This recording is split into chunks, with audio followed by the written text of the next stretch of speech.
Allez, bonjour à tous, j'espère que vous allez bien aujourd'hui. Revue de marché avec pas mal de volatilité, il y a pas mal d'opportunités, le marché bouge bien, faut pas trop s'éparpiller non plus. Donc on va faire ici un petit récap, hein. Qu'est-ce que j'en pense du marché, les trades que j'ai pris ces derniers jours, dont un sur Solana qui est toujours en cours. Voilà, petite revue comme ça, c'est complète quand même, pas mal de points à aborder. On parlera un peu de psycho, parce que dans ce genre de moment, il y a des opportunités, mais c'est là où on peut faire également de grosses erreurs, et on analysera des altcoins que vous demandez d'analyser. Avant que je commence, je vous rappelle, il vous reste maintenant que 5 jours pour profiter des 400 € offerts sur le mentorat Devenir Trader. C'est la dernière fois que tu peux rejoindre Devenir Trader à un prix aussi faible. Pourquoi l'augmentation? Tout simplement parce qu'avant c'était un programme, ça passe maintenant vers un mentorat, avec ici l'ajout du briefing marché en live, une fois par semaine, un live sur le Discord en direct, scénario, analyse de marché, on prépare notre semaine, réponse à vos questions, et la trading clinique mensuelle. Le but, tout simplement, corriger les blocages que vous avez, vos trades, vos setups, vos stratégies, des erreurs d'exécution, des erreurs de management, de psychologie, peu importe. Le but, c'est tout simplement de débloquer des problèmes que vous pouvez rencontrer. Donc on va évoquer tout ça ces prochaines semaines, ces prochains mois, ces prochaines années, hein, dans Devenir Trader. Et l'objectif, c'est que ce soit un mentorat qui continue d'évoluer. J'ai d'autres idées en tête, c'est juste que je les ajoute petit à petit, d'accord? Je préfère commencer doucement, avoir vos retours, on avance tout simplement également ensemble, mais mon but, c'est toujours le même, de vous apporter un maximum de valeur ajoutée. Et je te rappelle, tu prends aucun risque avec ici la garantie trader rentable ou remboursé. Si à la fin du mentorat, tu n'as aucune amélioration, aucun résultat, je m'engage à te rembourser l'intégralité du mentorat. Donc je prends 100% des risques à ma charge. Toi, tu as juste à te concentrer sur apprendre, exécuter, prendre tes notes bien entendu, et tout simplement appliquer ce que je vais t'enseigner. Si tu veux le rejoindre, je t'invite à cliquer sur le premier lien en description. Alors, on commence ici par le Bitcoin qui est au niveau de notre extrémité haute. On est sorti là au-dessus de notre value area high, mais pour le moment, nous n'avons pas break le haut de range. Ça, c'est quelque chose de très important. On a juste méché. C'est important d'attendre les clôtures. Pourquoi? Pas de clôture, pas de cassure. C'est similaire à ce qu'on avait ici. Là, on a eu une mèche. On n'a pas du tout eu de cassure. On a ravalé, on a réintégré, et on a été chercher l'extrémité opposée. Donc tant qu'on n'a pas de clôture au-dessus des 94 600, 700 $ pour prendre large, hein, même maintenant au-dessus, idéalement, de ce sommet-là qu'on a créé là, hop, tant qu'on n'a pas une clôture au-dessus, on est toujours à l'intérieur d'un range. Et là, faut être prudent, faut pas commencer à FOMO, c'est pas ici on cherche des longues. Sur du court terme, sur de l'intraday, sur du scalping, il y a des opportunités. Parce qu'on a un bon flux haussier, un bon momentum, que ça soit sur Bitcoin, Ether, les altcoins, mais on n'est pas ici pour prendre des swings long terme, parce que là, c'est le pire endroit pour vous positionner. Prendre un long ici, c'est long sur un niveau de résistance. Votre stop loss, vous le mettez où? Soit vous êtes très agressif et vous le mettez sous la réintégration, c'est une possibilité, sauf que moi personnellement, je préfère fonctionner de cette manière. Ça, on peut mettre un stop loss sous le plus bas, ici, sous la bougie impulsive qui va nous break ce range. Le problème, c'est on l'a pas break encore. Donc, quand on est comme ça sur résistance, la meilleure solution, c'est d'attendre le break et le pullback. C'est pour moi la meilleure façon de procéder, parce que si vous prenez un long ici, vous anticipez la cassure d'une résistance. Et il n'y a rien de pire qu'anticiper une cassure de résistance. Donc comme je l'ai dit, la meilleure chose là, c'est d'attendre le break, le pullback. Il y a un risque, c'est que ça parte rapidement. C'est pour ça l'avantage, ceux qui font du scalping, de l'intraday, si ça part rapidement, il y a quand même de quoi faire de la continuation de tendance sur du court terme. Maintenant, si on commence à s'installer au-dessus de ce niveau-là, avec cette fois-ci une vraie clôture, il y a un niveau qu'on ne veut pas réintégrer, c'est ce niveau-là. Pourquoi? Parce que si on passe sous ce niveau-là, on réintègre notre value area high, notre précédente value area high. Logiquement, quand on casse un range, on a un déplacement de la valeur. On sort d'une phase de latéralisation pour rentrer ici dans une tendance haussière ou dans un range à nouveau, mais au moins on déplace la valeur. Et quand on déplace la valeur, on ne doit absolument pas réintégrer notre précédente value area high si on y sort par le haut. Bien sûr, si on était sorti par le bas, on ne veut pas réintégrer notre précédente value area low. Et surtout, j'aime bien prendre en confluence ici ma bougie impulsive, qui est la plus grosse bougie de cette tendance haussière. Idéalement, ça aurait été mieux que ce soit la bougie impulsive qui nous break cette zone de résistance. Et surtout, si je mets ici des moyennes mobiles, on voit qu'on repasserait sous le 1 heure, pas sous le 4 heures, mais au moins sous le 15 minutes, sous le 1 heure. Donc clairement, ça serait un signal plutôt bearish. Comme ça vous donne une invalidation, un niveau clé où on peut se dire, si le marché passe sous ce niveau-là, ça serait un signal qui serait clairement pas terrible, d'accord? En clôture, bien entendu, on peut avoir des mèches, mais en clôture, ça c'est la chose la plus importante selon moi. Maintenant, là, on est dans un contexte où faire la continuation de tendance, c'est plutôt pas mal. On met ici des moyennes mobiles, Et on attend des pullbacks, tunnel 3 minutes, tunnel 15 minutes. Là, on va peut-être revenir chercher ce tunnel 15 minutes. Alors attention, c'est pas parce qu'on revient chercher comme ça un niveau de support qu'il y a directement un long qui va se prendre. Pourquoi pas attendre une réaction acheteuse, un signal plutôt bullish qui nous montre comme quoi les acheteurs sont présents. C'est bien de localiser vos trades, c'est bien d'avoir des niveaux d'intervention. Maintenant, faut pas se précipiter rapidement. Et surtout, attention également à votre profil. Là, je parle de trading court terme. C'est à vous de vous poser les questions. Est-ce que vous avez plutôt un profil trader ou un profil investisseur? Alors, vous pouvez être les deux. Il n'y a pas de mal d'être à la fois trader et investisseur. Mais la pire chose, c'est d'être investisseur et de se dire « Ah, j'ai pas d'opportunité sur du long terme, mais là, le marché part. Tiens, je vais aller sur du court terme, faire du 5-15 minutes. » Non, parce que là, tu vas te ramasser. T'as pas de stratégie de court terme, t'as pas de stratégie de trading, t'as l'habitude de faire du long terme, il n'y a pas de mal. C'est pas que t'es mauvais, c'est juste que tu n'as pas les compétences, tu n'as pas l'expérience, d'accord? Bien sûr, tu peux te former, tu peux backtester, tu peux faire du paper trading, tu peux observer, mais commencer à prendre des décisions en te disant « Ah, le court terme, c'est comme le long terme, etc. » Absolument pas, d'accord? Ça, c'est quelque chose de très important. Donc là, si vous êtes dans une phase où vous n'avez pas l'habitude de trader sur du 5-15 minutes, soit vous vous dites « Ok, je suis dans une phase d'apprentissage », ou alors vous faites rien, mais commencez pas à vous inventer, trader, à chercher 40 000 opportunités. Non, comme je l'ai dit, ça sera une très grosse erreur. Donc voilà là-dessus pour le Bitcoin. Là, comme je dis, on revient chercher une bonne zone. On a cette grosse confluence point pivot weekly, daily et monthly. Hier, quand j'avais tourné la vidéo, là, je vous l'avais dit comme quoi on pouvait pullback et revenir chercher le point pivot weekly. On a parfaitement réagi dessus pour avoir ici une nouvelle jambe haussière. Maintenant, on est dans une phase de consolidation. Dans un range, ce range a plus de chances de casser par le haut. Comme tous les ranges, vous prenez votre range, hop, par quoi il est précédé, une impulsion haussière, plus de chances de casser par le haut. On a l'exemple ici, on a l'exemple à ce niveau-là, on a l'exemple également à ce niveau-là. Voilà, tous ces ranges-là, ok, ont été précédés par une impulsion haussière, plus de chances de casser par le haut. Alors à un moment, on va faire un range, ça peut être celui-là, ça peut être le prochain, et cette fois-ci, il va casser par le bas. C'est normal. Toute tendance haussière, alors on voit bien la tendance haussière.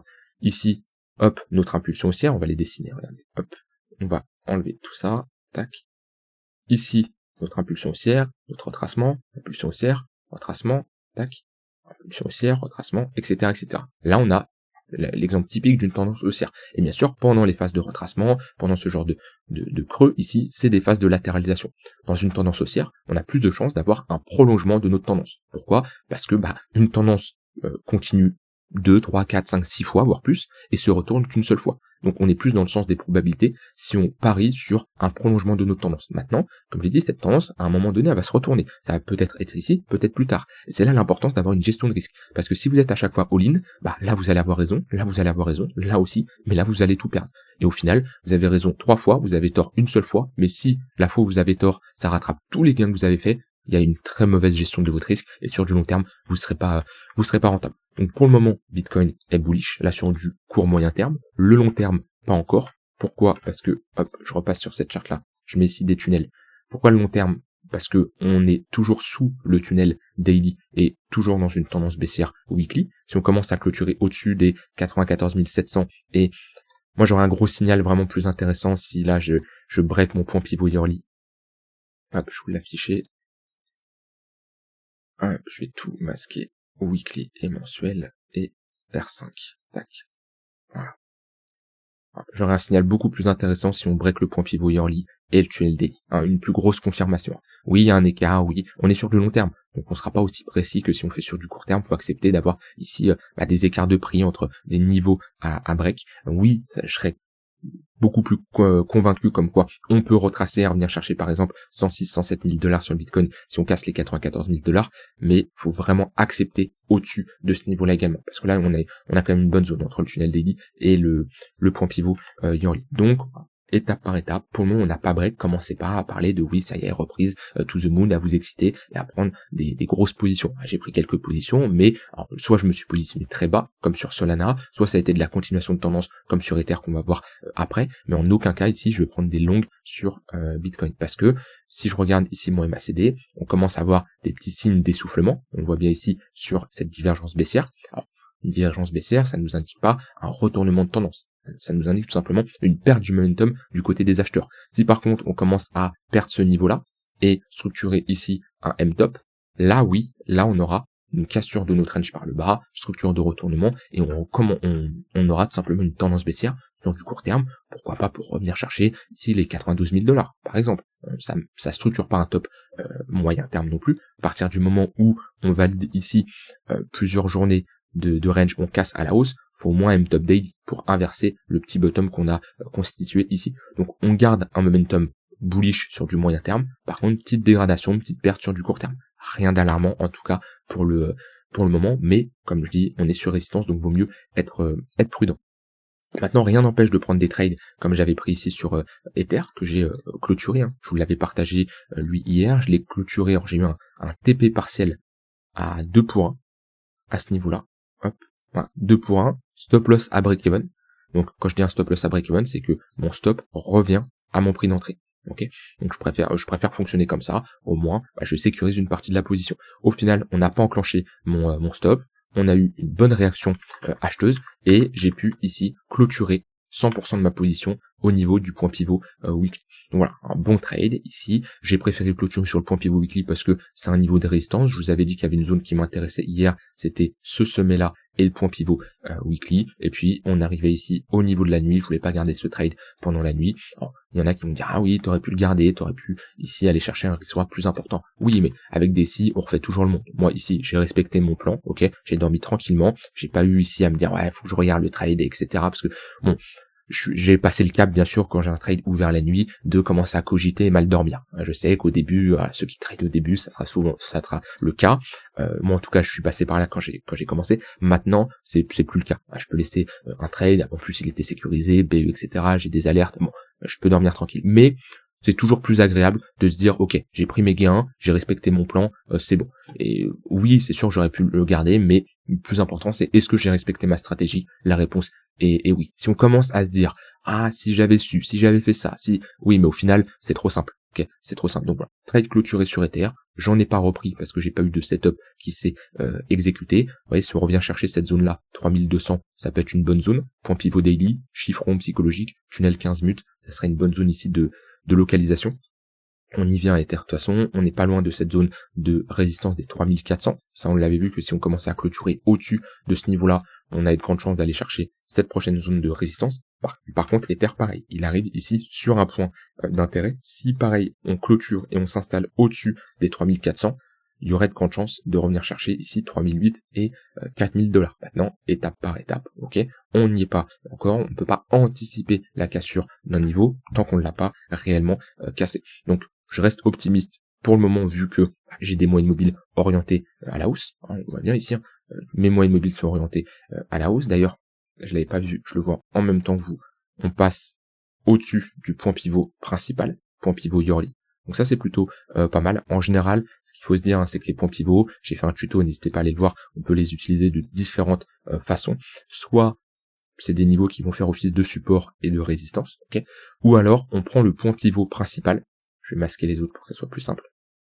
On prend le point pivot principal et on se dit, ok, tant qu'on évolue au-dessus du point pivot principal, on a un biais bullish. Ici, c'est sur l'année. On est sur des points pivots yearly, donc c'est sur l'année. On évolue en dessous du point pivot, on a un biais bearish. En dessous, un biais bearish, ok. Dès qu'on passe au-dessus, biais bullish. Et ça nous permet tout simplement d'avoir, tout simplement un biais directionnel. Et là, le fait de passer au-dessus, c'est plutôt encourageant. Maintenant, c'est un outil, un indicateur comme un autre. C'est pas 100% de réussite. Donc ça, c'est à vous, bien sûr, de gérer et d'adapter votre risque, votre sizing, vos positionnements en fonction de comment le marché évolue. Mais c'est toujours intéressant de repasser au-dessus du point pivot yearly. Maintenant, d'un point de vue price action, le gros niveau, il est là, 3400 $. On y va doucement. On a quand même pas mal de volatilité, hein, entre l'extrémité basse, l'extrémité haute. On est sur un plus 20% ici sur Ether. Donc c'est plutôt pas mal. Il y a de quoi trader. Et c'est ce que j'attendais. Personnellement, je vous l'ai longtemps dit, hein, j'attends un retour de la volatilité en cette début d'année pour trader. Elle est là. On voit bien depuis le 1er janvier, l'ouverture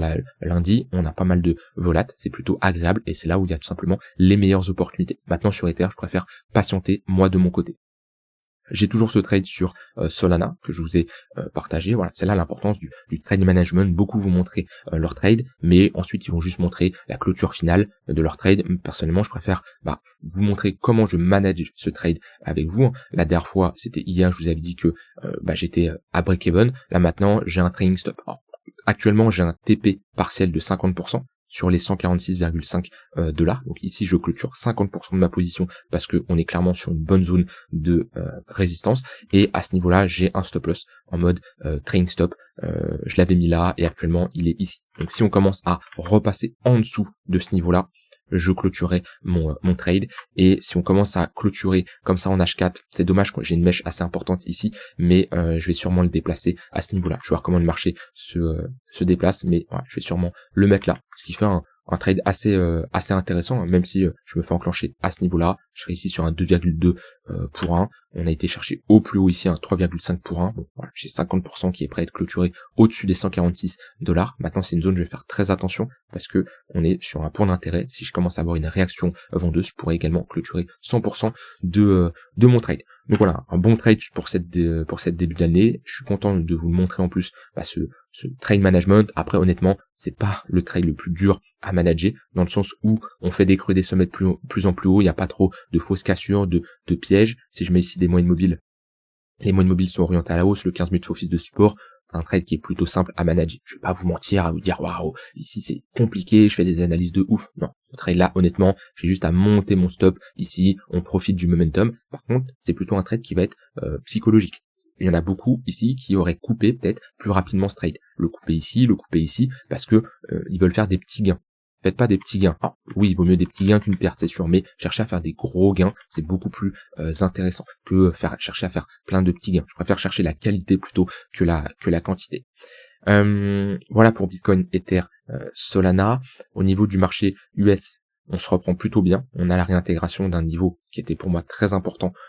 Au final, on a fait une fausse cassure, réintégration. Maintenant, idéalement, il faut aller faire l'ATH. Ça se trouve, on va rentrer dans une phase de latéralisation. Le marché US, c'est pas le marché le plus simple actuellement à lire. Surtout quand on a comme ça à début d'année, on peut avoir un peu de volatilité, c'est pas les mouvements les plus clairs. Mais au final, si on dézoome en daily et on fait abstraction de cette déviation réintégration, on est ici sur un creux, un sommet, un creux. On pull back un peu là ce sommet-là pour refaire à nouveau un creux plus haut. Il faudrait vraiment faire un nouvel ATH et accepter cet ATH. Pour le moment, on en a fait un ATH à ce niveau-là, mais vous voyez, on n'a pas une forte acceptation. Moi, je veux passer du temps au-dessus de ce niveau-là. Même si on latéralise. Il n'y a pas de mal si on latéralise comme ça, même 2 semaines. Mais je veux passer du temps. Je veux pas réintégrer. Comme ça, j'aurai une meilleure confirmation au niveau du marché US. Voilà pour Bitcoin, Ether, le SP500. Au niveau des altcoins, vous pouvez demander d'analyser. J'ai ici HBAR. Alors, HBAR, on en est où? Tac, on dézoome. On est sur un niveau clé sur HBAR. On le voit bien, on va le tracer ensemble. C'est lui. Non, très simple, notre ligne de coup de cette pattern de top. En mensuel, ici, on a un M-top, une structure de retournement. On voit qu'ici, on a un gros bottom qui a été inversé par cette structure de top. Maintenant, on peut potentiellement réintégrer, je dis bien potentiellement, il va falloir attendre. Pour le moment, on est sur un gros niveau de résistance. Voilà, c'est normal qu'on consolide. On le voit, d'un point de vue price action, c'est un niveau qui saute aux yeux. Ok, donc oui, on a validé une petite pattern en W, ça nous provoque un rebond, mais là, on est sur un niveau très important. Si je mets des moyennes mobiles, on passe au-dessus du 4 heures, au-dessus du 15 minutes, 1 heure. Donc là-dessus, c'est plutôt pas mal, mais alors ça dépend comment vous cherchez à vous positionner. Si on fait vraiment sur du long terme, je me mets en weekly sur du long terme. Pour moi, j'attendrai vraiment d'avoir une réintégration de ce niveau-là. Pour se dire, ok, ça c'est un range, on a eu un excès, on dévie, très bien, on peut aller chercher l'extrémité opposée. Si on rejette, attendre alors une pattern de retournement, ce type de structure, ou alors plus bas. Mais là, on est sur un niveau de résistance, on a eu une cassure, c'est un fait. Je préfère attendre d'avoir une meilleure confirmation, avec ici une réintégration. Et bien sûr, stop loss sous le plus bas, parce que si on fait ça pour faire ça après, c'est clairement pour aller plus bas, et au final, ça sera ici une fausse réintégration. Maintenant, sur du plus court terme, on peut faire de la continuation de tendance ici. On peut trader bien sûr cette tendance haussière, on le voit bien, on met des tunnels et le 15 minutes fait office de support. Donc là, tous les pullbacks dans les moyennes mobiles blanches, ici c'est une très bonne zone de localisation pour accompagner ce flux haussier. À chaque fois qu'on y revient, c'est une bonne zone. S'il commence à céder, faudra surveiller le tunnel d'une heure, qui sera également une bonne zone à surveiller. Et c'est là la différence entre le long terme et le court terme. Le long terme, j'attendrai de meilleures confirmations. Là, le court terme, oui, au vu du momentum, là c'est intéressant. On a une impulsion haussière, un pullback, une deuxième, un pullback, troisième, quatrième, on voit qu'on s'essouffle. À quel moment je le vois? Les sommets sont de plus en plus hauts, mais les impulsions sont beaucoup plus faibles. Si je mets MACD, on va le voir également, peut-être en 4 heures ce sera plus visible. Voilà, on s'essouffle, c'est normal. Maintenant, pour le moment, on peut continuer à nouveau à s'essouffler. Si je prends des cas, par exemple, je prends Ether 2021, Regardez ce cas d'école là, où c'est la structure qui nous inverse notre dynamique, pas le momentum. C'était où? Hop, je reviens loin, le temps passe vite. Regardez ici, regardez comment on s'essouffle. L'essoufflement, il dure un mois, ok? Mais on s'essouffle bien avant. Là, il y a déjà, au bout de 8 jours, entre le 8 octobre là et le 16, là, il y a déjà des signes d'essoufflement. Là, à nouveau, forte confirmation le 27 octobre. Mais on s'essouffle encore. Et qu'est-ce qui nous montre comme quoi le marché confirme cet essoufflement? C'est l'inversion de notre dynamique, avec ici des creux et des sommets de plus en plus bas. Et là, qu'on commence à break, qu'on change notre dynamique, qu'on perd les moyennes mobiles, là, on peut se dire, ok, là, on a trouvé un top de marché. En fait, le momentum vous indique comme quoi il y a un affaiblissement de la tendance du côté des acheteurs ou des vendeurs, ça dépend comment vous cherchez vos divergences haussières ou baissières, mais c'est vraiment le price action qui vous confirme l'inversion de la dynamique. Voilà pour H-bar. Ensuite, j'ai une analyse de Mantle. Alors, je prends MNT, c'est plus simple, effectivement. Weekly. On en est où sur MNT? Alors, on a réintégré ce niveau-là. C'est un range qui a été réintégré. Honnêtement, c'est les charts, moi j'aime pas, parce qu'il n'y a rien à faire là-dessus. Pourquoi? Ça, là on le voit qu'on est dans une grosse phase de latéralisation. On a une cassure par le haut. On a bien pump au niveau de la cassure. On n'a pas eu une fausse cassure pour moi. À partir du moment où on casse le haut de range, et ensuite on fait limite un x2, non, il y a une cassure. C'est juste que le marché n'a pas pu aller plus haut, et ensuite on a eu une réintégration. Et là on se situe où? On se situe à peu près vers le milieu de range. On voit que notre zone d'intérêt là, c'est ce milieu de range, à peu près, notre zone d'équilibre. Et personnellement, alors, soit on cherche des longues sur le milieu de range en se disant on invalide si on s'installe en dessous, c'est une possibilité. Moi personnellement, je préfère toujours me positionner sur les extrémités. J'aurais aimé qu'on revienne chercher l'extrémité basse pour prendre un long. Ou alors on attend ici une réintégration. Mais c'est pas la charte selon moi la plus intéressante. Si je mets des moyennes mobiles, c'est pareil. On voit qu'on est dans une sorte de compression entre le tunnel daily et le tunnel 3 jours. On n'a pas le meilleur momentum même sur du court terme. Vous voyez, on vient seulement de casser le 4 heures. Alors si vous prenez pas mal d'altcoins, il y en a qui l'ont cassé depuis un long moment. C'est pas la charte la plus intéressante. Donc je pourrais ici vous forcer des trades, vous forcer des positions, vous dire ouais si on fait ça, mais la réalité là-dessus, faut pas toujours à chercher des opportunités en permanence. S'il n'y a pas d'opportunité, on l'accepte et on passe à autre chose. Et là, pour moi, sur ce genre de chart, il n'y a pas énormément d'opportunités, donc je préférerais clairement patienter dans ce genre de conditions de marché et d'avoir un signal beaucoup plus intéressant. Et dernière crypto, ici, j'ai CKB. Crypto, on en est où? On a bien retracé, ça fait longtemps que j'ai pas fait une analyse de CKB, c'est ouf, CKB, elle avait énormément pump, là, en si peu de temps, elle avait fait plus de x10, et on a tout ravalé, on est en train de revenir chercher des niveaux très bas. On est où sur CKB? On revient chercher cette grosse zone d'accumulation. C'est là l'importance de prendre ses profits. Vous voyez, il y a des opportunités sur les altcoins, mais la personne qui hold jusqu'à la mort et qui ne prend jamais ses profits, elle peut passer sur un x10, puis tout ravaler. C'est une possibilité. Et là, actuellement, on est dans une dynamique baissière. On est sous le tunnel daily. Il n'y a pas de bottom long terme qui s'est dessiné. On pourrait avoir un bottom long terme si on commence à structurer ici des W, comme on a fait ici. Vous voyez, les W, ils mettent du temps à arriver à ce niveau-là. Je mets mes tunnels, hop, pullback dans le daily, on rejette. Ici, on vient chercher le daily et le 3 jours, on rejette. Là, on a un écrasement de la volatilité. Là, on a une inversion. Et là, bam. Ok, là, on a nos structures qui sont validées. Alors, on va peut-être faire ça, pour faire ça. C'est une possibilité. Faut être patient. CKB, la zone est bonne, mais faut être patient. Par contre, faut pas s'installer sous ce niveau-là. Si on clôture en dessous du plus bas, donc on fait un all-time low, faut se barrer. Là, il y aura aucun signe de bottom et ça sera clairement pour aller plus bas. Sur du court terme, on peut avoir un flux haussier, la plupart des altcoins ont un flux haussier, donc c'est sûr, les pullbacks dans le 15 minutes sont également des opportunités à surveiller. Par contre, si on commence à avoir une inversion de notre dynamique, on commence à buter sur des niveaux de résistance, faut savoir prendre ses profits. Mais là, oui, il y a un peu toutes les altcoins qui montent, faut identifier les plus fortes, identifier celles où vous avez des convictions, celles où vous préférez trader, ça peut être CKB, bien sûr, mais pareil, vous gérez votre risque, bon money management, vous mettez ici vos points de repère qui sont les moyennes mobiles, quand on a des pullbacks, ça peut être intéressant. Tant qu'on a des moyennes mobiles orientées à la hausse, vaut mieux privilégier des longues. Voilà, j'ai tout vu aujourd'hui, on a fait un peu le tour, n'hésitez pas à vous à me dire ce que vous en pensez du marché actuellement, est-ce que bottom, pas bottom, on n'a pas de confirmation encore, mais d'un point de vue sentiment de marché, qu'est-ce que vous en pensez? Si vous voulez aller plus loin, vous former et avoir ici un vrai cadre, d'accord, je vous invite à rejoindre le mentorat Devenir Trader, je vous rappelle, vous avez 400 € offerts en cliquant sur le premier lien en description.